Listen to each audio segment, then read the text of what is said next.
নমস্কার, আমি তরুণ ঘোষ। ইরানের প্রেসিডেন্ট ইব্রাহিম রইসির হেলিকপ্টার দুর্ঘটনা ক্রমশ ষড়যন্ত্রের দিকেই ইঙ্গিত দিচ্ছে, যা এখনো পর্যন্ত খবর এদিক ওদিক থেকে পাওয়া যাচ্ছে তাতে বোঝা যাচ্ছে যে এটা দুর্ঘটনা নয়, এটা ষড়যন্ত্র। এখন ষড়যন্ত্রটা আভ্যন্তরীণ ষড়যন্ত্র নাকি বিদেশি ষড়যন্ত্র, সেটা নিয়ে একটু আলোচনা করা যায়। আভ্যন্তরীণ ষড়যন্ত্র করার জন্য যে লোক এবং লোকবল দরকার সেটা কিন্তু ইরানের মধ্যে নেই এই মুহূর্তে। বিশেষ করে খমেনি এবং তার সরকার যেভাবে ঠিক করে নি, যেভাবে দেশকে ঘিরে রেখে দিয়েছে এবং তাদের এলিট গার্ড যা কড়া প্রহরায় রেখেছে, তাতে আভ্যন্তরীণ ষড়যন্ত্রের কোনো স্কোপ নেই। এখন রয়ে যায় তাহলে বৈদেশিক ষড়যন্ত্র। দুটো জিনিস আপনারা দেখুন।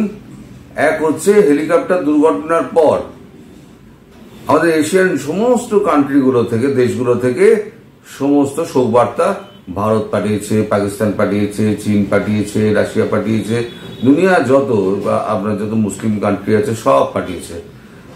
কারা পাঠায়নি জানেন? পাঠায়নি হচ্ছে ইসরায়েল। ইসরায়েল টুইট করে একটা বলে দিয়েছে, ভাই আমরা এর মধ্যে নেই, কোনো শোক বার্তা কিন্তু পাঠায়নি। ইসরায়েল, ব্রিটেন, আমেরিকা এবং গোটা ইউরোপিয়ান ইউনিয়ন কেউ একটা শোক বার্তা পাঠায়নি। এবার রইসির ওপরে তার রাগটা কেন? এক হচ্ছে রইসি 1 মাস আগে পাকিস্তানে গেছিলেন। পাকিস্তানে গিয়ে ইরান পাকিস্তান আবার সেই পাইপলাইনের চুক্তিটা একটুখানি বোঝাপড়ার রাস্তায় নিয়ে এসেছিলেন। সেটা আবার আমেরিকা হুঙ্কার দিতে পাকিস্তান আবার পিছিয়ে গিয়েছে। তারপরে স্যাংশন লাগাবো এরকম হুঙ্কার দেওয়া সত্ত্বেও ভারত চাবাহার পোর্টের 10 বছরের চাবাহার পোর্টের এগ্রিমেন্ট করলো। $375 বিলিয়ন এগ্রিমেন্টটা হলো। একটা করে ভারত কিন্তু চড়ছিল। তৃতীয় হচ্ছে এই যে সমস্ত আপনার যত উগ্রপন্থী সংগঠনগুলো ছিল, হামাস, হুতি, আইএস যত ছিল, সবকে যে ফান্ডিং করা কিছুতেই রোধ করা যাচ্ছিল না, এটা একটা কারণ। আর চতুর্থ কারণ হচ্ছে গিয়ে দেশের মধ্যে মানবাধিকার হরণ। এবার এটা জানতে গেলে আপনাকে একটুখানি পেছনে যেতে হবে। আপনারা সবাই জানেন, আমি শুধু স্মৃতিটুকু একটু উস্কে দিচ্ছি। সেটা হচ্ছে আয়াতুল্লাহ খামেনি, এখন যিনি ধর্মগুরু আছেন, তিনি তো প্রধান। খামেনির খুব প্রিয় শিষ্য এই ইব্রাহিম রাইসি। ইব্রাহিম রাইসি ধীরে ধীরে ধীরে ধীরে ধীরে ক্ষমতার শীর্ষে ওঠেন খামেনির হাত ধরে। খামেনি চেয়েছিলেন অনেক আগেই ওনাকে প্রেসিডেন্ট করতে। 2017 সালে যখন প্রেসিডেন্ট নির্বাচনের জন্য যখন দাবিদার যখন আরেকজন খাড়া হন, তিনি হচ্ছেন রুহানি। প্রেসিডেন্ট রুহানির নাম নিশ্চয়ই আপনাদের মনে আছে। প্রেসিডেন্ট রুহানির কাছে উনি হেরে যান। রুহানির কাছে হেরে যাওয়ার পর তাকে প্রাইস পোস্টিং হিসেবে খামেনি করেন কি সুপ্রিম কোর্টের প্রধান বিচারপতি করে দেন।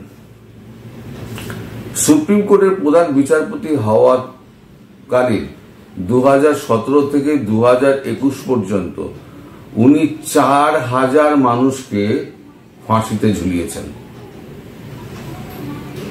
সংখ্যাটা দর্শক, 4000 মানুষকে ফাঁসিতে ঝুলিয়েছেন। তাই তাকে বুচার অফ তেহরান বলা হয়। তারপর 2021 সালে যখন আবার রাষ্ট্রপতি নির্বাচন হলো, তখন রাষ্ট্রপতি নির্বাচিত হয়ে তিনি ক্ষমতায় বসলেন এবং 2026 সাল পর্যন্ত, মানে 21, 22, 23, 24, 25 সাল পর্যন্ত 5 বছরের জন্য উনি রাষ্ট্রপতি হিসেবে বহাল ছিলেন। রাষ্ট্রপতি থাকাকালীন এই অ্যাসাসিনেশনের ঘটনা ঘটে গেল। আজকে যেমন তার শেষকৃত্যের ব্যবস্থা হচ্ছে, যেমন একদিকে শোকাতুর লোকজন রয়েছে, তেমনি উল্টো ছবিও রয়েছে। উল্টো ছবি হচ্ছে যে তেহরানে এবং ইরানের বাইরে যে সমস্ত মানুষ রয়েছেন তারা বাজি ফাটাচ্ছেন, তারা হাতে পানীয়ের গ্লাস নিয়ে হেলে দুলে তারা নৃত্য করছেন। এখানে এই ছবিটি দেখুন, এই মহিলার ছেলেকে ফাঁসিতে ঝুলিয়েছিলেন ইব্রাহিম রইসি। তাই আজকে তিনি আনন্দ উদ্বেল হয়ে উনি পানীয়ের গ্লাস হাতে উনি নাচছেন। এরা এই দেখুন বাজি ফাটছে, চারদিকে বাজি ফাটছে। আর আজ ওয়াশিংটন ডিসিতে আমেরিকান স্পোকসম্যান, তাকে প্রশ্ন করা হয় যে ইরান বলছে আপনাদের কাছে হেল্পের জন্য আবেদন করা হয়েছিল, আপনারা হেল্প করেননি কেন?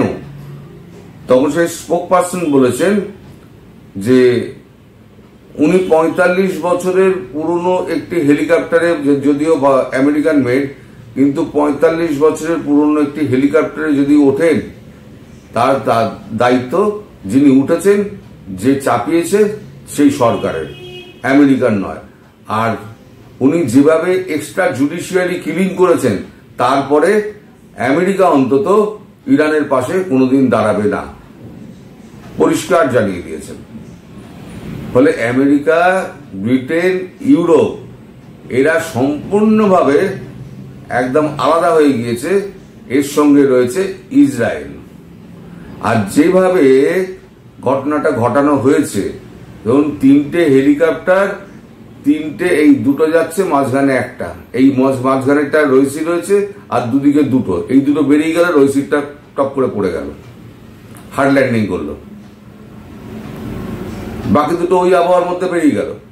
একই হেলিকপ্টার, বেল 212 আমেরিকান মেড, হয় কি করে?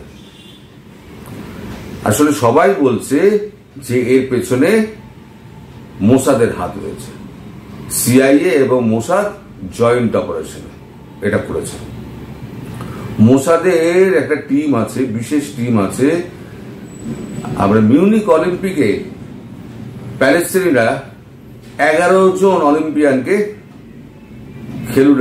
খেলোয়াড়কে খুন করেছিল। অলিম্পিক এর মধ্যে ঢুকে, এরিনাতে ঢুকে 11 জনকে খুন করেছিল। সেই 11 জনকে 20 বছর ধরে, পৃথিবীর যেখানে আছে 20 বছর ধরে খুঁজে খুঁজে খুঁজে খুঁজে কিন্তু মোসাদ সব কটাকে খতম করেছিল। 20 বছর লেগেছে তাই খতম করতে, কিন্তু খতম করে ছেড়েছে। তাই বলে যার সঙ্গেই পাঙ্গা নাও, মোসাদের সঙ্গে পাঙ্গা নিও না। মোসাদের সঙ্গে পাঙ্গা নিলে পরে তাহলে কিন্তু খুব মুশকিল আছে। এখন এই আজকে তাকে সমাহিত করার পর এখন কি অবস্থা দাঁড়াবে সেটা নিয়ে কিন্তু বড় প্রশ্ন রয়েছে। এখন সবাই কিন্তু চেয়ে রয়েছে ইরান কি বলে। ইরান এখনো পর্যন্ত সরকারিভাবে কোনো স্টেটমেন্ট দেয়নি, কিন্তু ইরান ভেতরে ভেতরে ক্ষেপে রয়েছে। আর একটা বড় কাণ্ড ঘটছে, সেটা হচ্ছে এই যত উগ্রপন্থী সংগঠনগুলো আছে না, কিছুদিনের জন্য তাদের হাতে টাকা আসা বন্ধ হয়ে গেল।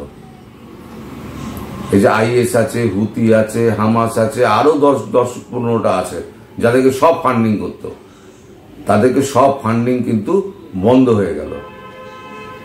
আগামী জুন মাসে আবার নির্বাচন হওয়ার পর যদি এখন ভাইস প্রেসিডেন্ট যিনি আছেন, সেই ভাইস প্রেসিডেন্ট, 1 মিনিট তার নামটা, সব কর্মটার নাম তো, মোহাম্মদ মকবির, ভাইস প্রেসিডেন্ট মোহাম্মদ মকবির, তিনি যদি প্রেসিডেন্ট হন, আপাতত কার্যবাহী নির্বাহী প্রেসিডেন্ট, তিনি যদি প্রেসিডেন্ট নির্বাচিত হন জুন মাসের মধ্যে, কারণ 50 দিনের মধ্যে করতে হবে, তাহলে হয়তো একটুখানি নরমপন্থী হতে পারে।